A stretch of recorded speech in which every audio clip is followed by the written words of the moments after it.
mga kalingap. So kanina po na-vlog po natin yung isang pinsang ko na natanggal po yung buong kabahayan nila. Talagang tinangay po ng malakas na hangin at ng bagyong uwan. At ngayon naman po, dito po tayo ngayon sa bahay naman ng pamangkin ko sa pinsan. At titingnan po natin yung sitwasyon naman po ng kanilang bahay. Kung maalala po ninyo mga kalingap, si Den, yung pong pamangkin ko sa pinsan na namamasukan po ng kasambahay. Sa mundong puno ng karangyaan at mabilis na takbo ng buhay, may mga batang tahimik lang na lumalaban. Isa na rito ang aking pamangkin na sa murang edad, tanganan niya ang bigat ng responsibilidad na hindi dapat sa kanya. Ulila na sa ina at may amang walang hanap buhay, siya na mismo ang nagsisilbing ilaw ng tahanan para sa kanyang mga kapatid. Bahay, naglilinis po ng mga bahay para may pandagdag allowance at may pandagdag pambaon po ng kanyang mga kapatid. So ngayon po, bibisitahin po natin siya dito sa kanilang tahanan. Ito po yung tahanan po nila mga kalingap. Tingnan po natin kung ano naman po yung naging damages dahil po sa dumang pong bagyong uwan po. At nawa po, kahit pa paano po, kung makikita po natin yung mga damages, baka may mga gusto rin pong tumulong, makapag-abot po ng tulong mga kalingap. So kahit pa paano po, magiging tulay tayo para makapagbigay po ng papaayos ng kanilang tahanan. So ayun po, tara samahan niyo po ako mga kalingap at bisitahin po natin si Den.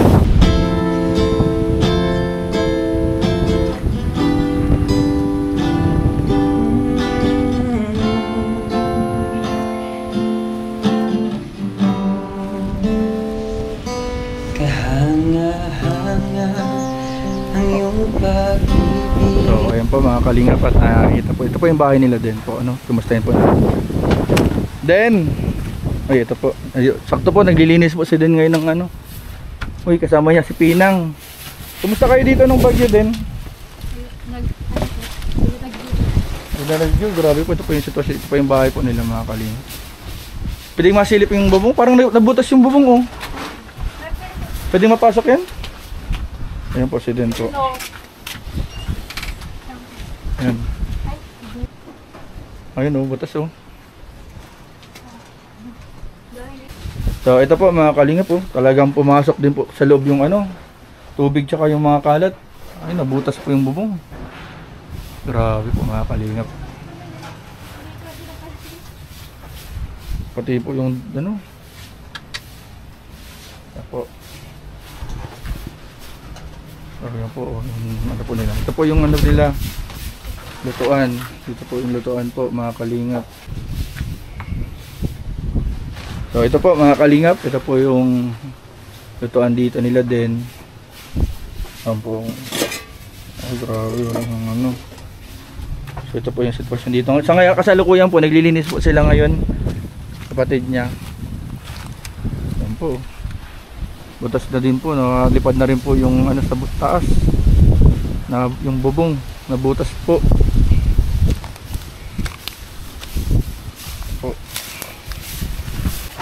So ayun po, naglilinis po sila magkapatid dito. Kasama po niya si Pinang. Ayun si Pinang. Pinang, kaway ka dito sa camera. Yan, pamangkin ko rin po sa pinsan. Parehas po sila, magkapatid po sila. Pangilan nga si Pinang sa magkakapatid? Pantatlo. Tapos ikaw ang panganay ano? Ayan o. Kumusta mo kay grabe ano? Grabe yung pati sa bubong. O, pwede kakitan dito? Ito pong kakaiba po. Ang hagdan po nila ay nasa upuan. Ang grabe ano? Tapos wait lang guys, subukan natin umakyat. Kasi nabutas talaga yung ano nila. Ayan o, ay grabe. Nasaan kayo nung time na ano? Dito po, dyan po sa baba. Dito sa baba? Diyan sa kwartong maliit? Opo, sa kwarto. Ay grabe. Kumusta naman kayo dyan nung nagbabagyo? Grabe, natatakot nga po kami. Ewan po namin kung ano yung bahay. Grabe po, bagay nilakas na ulan. Tsaka hangin? Oh, di ba kayo na ano, natakot? Diyan po si Papa kasama po. Ah, kasama niyo si Papa mo? Kasi yung mga gamit nga po. Grabe. Yung mga gamit, Pinalastik po namin Ah. dito. plastic niya na? Grabe. Yan po. Yan lang nabutas. Yung sa taas na itong nasa loob ano? Grabe. Open pati kayo dito. At ang likod nyo ay umahan ano? Kaya po mahangin. Kaya mahangin. Grabe ang pasok ng hangin. Buti nga po, ano yung puno eh. Buti di atong bato. Tatlong na po yun. Baka balihan yung bahay. So grabe po, grabe yung nangyari dito kila Den tsaka kay ano, kay Jalapino. Pero parang okay naman kayo dito. I mean parang Kahit pa paano, parang di ka na masyado nag-aalala. Ano din? Hindi naman po kasi po, ano po, okay naman po kami, wala naman po nasaktan. Sa bagay. Ang importante yung walang nasaktan, ano? Po yung ligtas po. Di bali na yung mga gamit. Opo. Sa bagay. Ang galing ni Den, ah. Talagang huwarang kapatid, tsaka estudyante, tsaka anak. Napakabait to, si Pinang, ang sipag, oh. Tinuruan ka na. Tinuruan mo, maglinis? Grabe. Pinang, tara. Kumusta ka nun? At natakot ka dun sa hangin? Sa malakas na hangin? Oo? Natakot ka? Bakit? Ba't yan natakot? Parang lilipa rin na yung bubong.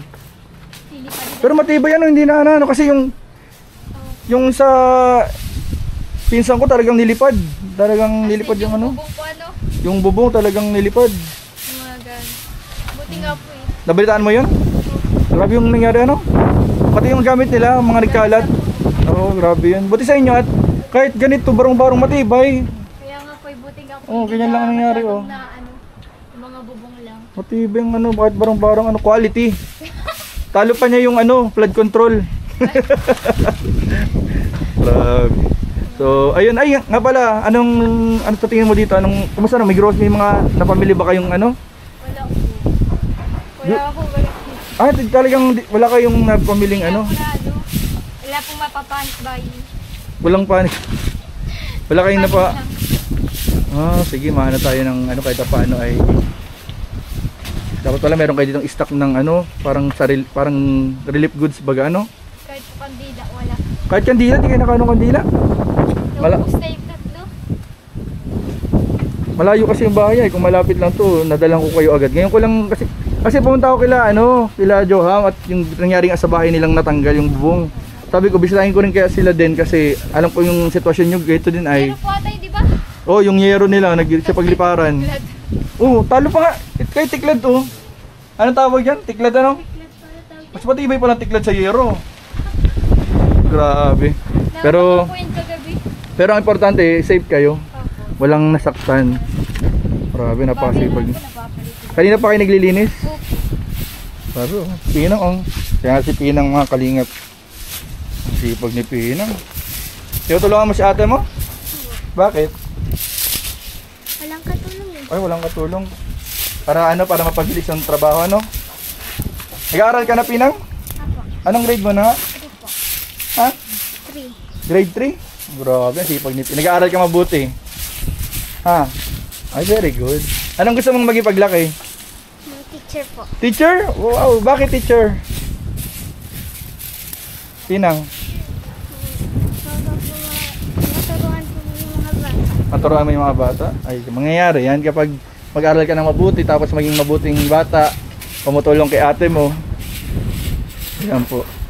Ayan po mga kalingap. Sila na lang din po kasi dito nakatuwang ni papa niya kasi wala na rin po silang mama po nila. So, ayan po. Grabe. Puti ay ano. Paano ito mamaya? Di butas yan. Ayan guys. Baka po ayusin po. Kahit paano matakpan. Opo. Ito paano matakpan na ng ano. Baka pumulan mamaya. Basa. Ayun po mga kalingap, kahit po makita po natin yung sitwasyon po nila dito ay hindi po biro, kahit grabe na po yung nangyari dun sa bubungan, ay kahit paano dinadaan na lang din po nila sa smile, pagtawa-tawa. Syempre mahirap nga naman guys na ganyan na yung nangyari, tapos seryosohin pa natin. So sana po sa may mga ano dyan na gustong tumulong, sobra pong ma-appreciate po namin mga kalingap. So ayun po, sana po ay ano din tayo, mabigay din tayo ng kahit kaunting kandila ano? Maraming kandila ano? Kandila. Oo, tumba na yung mga ano mga poste Kandila. Ano pa mga kailangan nyo dito din kung sakali? Mga pagkain po, noodles, mga din na po. Dilata. Mga dilata. Yung mga din na niluluto ano? Ang mga ano? Bigas, may bigas pa kayo dyan? Wala na po. May ano po, 1 kilo po. May 1 kilo na lang kayo dyan. Mga ilang araw na lang yun tatagal. 2 saing na yung 1 kilo. So ayun po ano. Sana po ay ano natin. Grabe guys, hindi rin biro guys yung sitwasyon din po nila dito. Sana po kahit paano ay makatulong po tayo. So ayun po mga kalingap, titingnan po natin ngayon yung taas. Titingnan po natin kung ano yung mga nasira po dito na pwedeng may paayos po dito sa bahay po nila din. So tara po mga kalingap, samahan niyo po ako. Kaya ba ako nito? Kaya kanya po. Grabe, nakatakot po mga kalingap. Uy! Gumagalaw!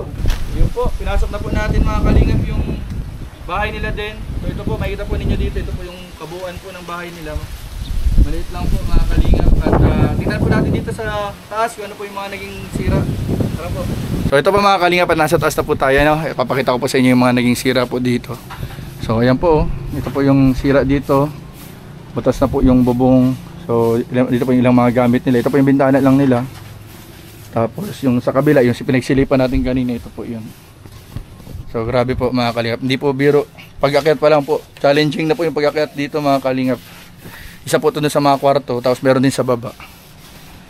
Ay grabe, nakatakot. Napapahawak po ako mga kalingap sa kahoy. At feeling ko po ay bibigay po. Bigat po ako ay ilang kilo ako. Yan po. Ito po, ano lang, kawayan lang po yung nagiging higaan dito. Grabe mga kalingap, ibang klase. Sana matulungan po natin. Grabe, itong iniisip ko dito yung bubong eh. Delikado po yung bubong. So yun lang po mga kalingap at abangan nyo po yung susunod na update po sa pagpapaayos po natin. Susubukan po nating mapaayos itong bahay nila din mga kalingap kahit papano. Sana po may magpaabot po ng tulong at kahit papano ay makabili po ng mga pang araw-araw nilang pangangailangan dito. So salamat po mga kalingap. God bless you. Loves you. Bye bye po.